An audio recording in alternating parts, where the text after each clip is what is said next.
Why do so many people reach success and then fail? Well, one of the big reasons is we think success is a one-way street. So we do everything that leads up to success, but then we get there, we figure we made it, we sit back in our comfort zone, and we actually stop doing everything that made us successful. And it doesn't take long to go downhill. And I can tell you this happens because it happened to me. Reaching success, I worked hard, I pushed myself, but then I stopped because I figured, oh, you know, I've made it. I can just sit back and relax. Reaching success, I always tried to improve and do good work, but then I stopped because I figured, hey, I'm good enough. I don't need to improve anymore. Reaching success, I always was pretty good at coming up with good ideas because I did all these simple things that lead to ideas.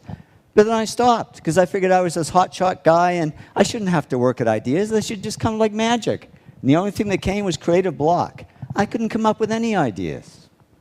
Reaching success, I always focused on clients and projects and ignored the money. But then all this money started pouring in, and I got distracted by it. And suddenly I was on the phone to my stockbroker and my real estate agent when I should have been talking to my clients. And reaching success, I always did what I loved. But then I got into stuff I didn't love, like management.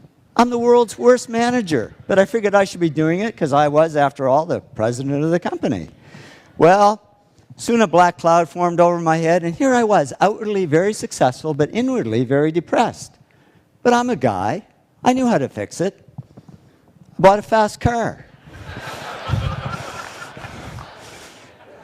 It didn't help. I was faster, but just as depressed. So I went to my doctor. I said, Doc, I can buy anything I want, but I'm not happy. I'm depressed. It's true what they say, and I didn't believe it until it happened to me, but money can't buy happiness. He said, no, but it can buy Prozac. And he put me on antidepressants. And yeah, the black cloud faded a little bit, but so did all the work. Because I was just floating along. I couldn't care less if clients ever called. And clients didn't call. Because they could see I was no longer serving them, I was only serving myself. So they took their money and their projects to others who would serve them better.